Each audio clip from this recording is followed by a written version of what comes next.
మెదక్ జిల్లా చేగుంట మండల కేంద్రంలోని అనంతసాగర్, ఇబ్రాహీంపూర్ గ్రామాలలో జిల్లా కలెక్టర్ రాహుల్ రాజ్ పర్యటించారు. గత 4 రోజుల నుంచి కురుస్తున్న భారీ వర్షాల కారణంగా ప్రజలు తీసుకోవాల్సిన జాగ్రత్తల గురించి వారికి వివరించడం జరిగింది. ఈ కార్యక్రమంలో వారితో పాటు తహసీల్దార్ శ్రీకాంత్, ఆర్ఐ జయభరత్ రెడ్డి తదితరులు పాల్గొన్నారు. చాలా ప్లేసెస్లో మొత్తము ఆ చెరువులు అన్నీ కూడా మొత్తం నిండిపోయి కూడా అలుగు పారడం, సో కొన్ని ప్లేస్లో రోడ్ల పై నుంచి పోవడం వల్ల కూడా ఎక్కువ డ్యామేజెస్ మనకి జరగడం జరిగింది. మరి ఈరోజు చేగుంట మండలంలో కూడా మరి అనంతసాగర్ విలేజ్లో మనకి fully damaged houses, partially damaged houses ఉంటే అవి కూడా విజిట్ చేయడం జరిగింది. మరి ఇక్కడ కూడా ఇబ్రాహీంపూర్లో కూడా రోడ్ మొత్తం సగం వరకు కట్ ఆఫ్ అయిపోయింది టోటల్గా.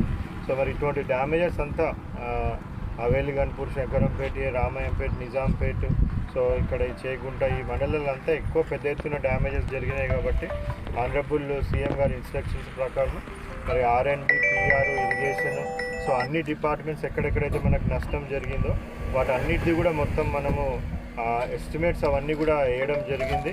సో పర్మనెంట్ రీస్టోరేషన్కి ఎంతైతే ఖర్చు అవుతుందో అంత కూడా ప్రభుత్వానికి పంపించడం జరిగింది. మరి సీఎం గారి ఇన్స్ట్రక్షన్స్ ప్రకారంగా ఇప్పుడు ఇమీడియట్గా టెంపరీ రీస్టోరేషన్ వర్క్స్ అంతా కూడా టేకప్ చేయమని చెప్పడం జరిగింది. ఆల్మోస్ట్ జిల్లాలో ప్రతి దగ్గర ఎక్కడెక్కడైతే రోడ్స్ కట్ ఆఫ్ అయిపోయి విలేజర్స్ ఇబ్బంది పడుతూ ఉన్నారో అవన్నీ కూడా టెంపరీ రీస్టోరేషన్ వర్క్స్ అన్నీ కూడా స్టార్ట్ చేసి కంప్లీట్ చేయడం జరుగుతూ ఉంది.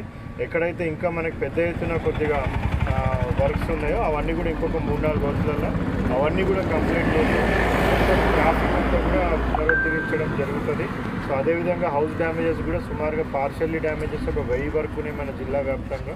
ఒక 5 ప్లేసెస్లో మనకి ఫుల్లీ డ్యామేజ్డ్ హౌసెస్ ఉన్నాయి. మరి వాళ్ళకు కూడా ప్రభుత్వ తరఫున కంపన్సేషన్ ఏదైతే రావాలనో అవన్నీ కూడా కంపన్సేషన్ వాళ్ళకు కూడా ఇవ్వడం జరుగుతుంది. ఈ రోడ్స్ మళ్ళీ తర్వాత ఇరిగేషన్కి సంబంధించిన ట్యాంక్స్ ఏవైతే బ్రీచ్ అయినాయో మరి వాటికి కూడా ఎస్టిమేషన్ చేసి ఆ ట్యాంకులకు కూడా మరమ్మతులు అవన్నీ కూడా తొందరగా చెరువులకు చేసి మళ్ళీ అవి ఇంతకుముందు లాగానే సహజ సిద్ధంగా ఏర్పడే విధంగా చేయడం జరుగుతుంది. అదేవిధంగా ఫ్యూచర్లో కూడా మనం తట్టుకునే విధంగా, అంటే మొన్న వచ్చిన వరద ఏంటంటే ఒక 40-50 ఏళ్ళలో ఎవరు కూడా చూడలేదనేసి చెప్తా ఉన్నారు చాలా మండలాల.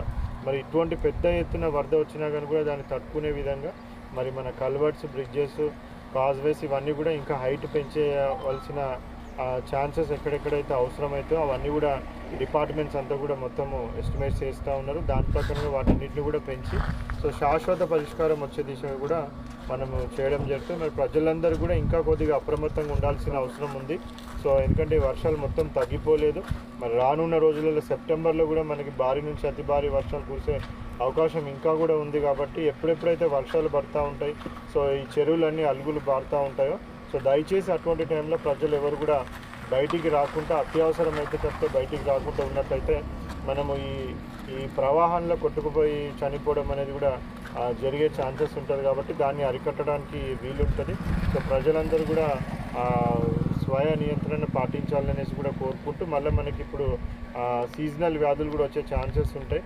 సో అందరూ కూడా వ్యక్తిగత పరిశుభ్రత పాటిస్తూ మళ్ళీ అదేవిధంగా వాళ్ళ పరిసరాలు, చుట్టుపక్కల పరిసరాల ప్రాంతాలు కూడా శుభ్రంగా ఉంచుకున్నట్టయితే, నీళ్లు నిల్వ లేకుండా ఉంచుకున్నట్టయితే డెంగ్యూ, మలేరియా, చికెన్ గున్యా లాంటివి వ్యాధులు రాకుండా కూడా ఉంటుంది.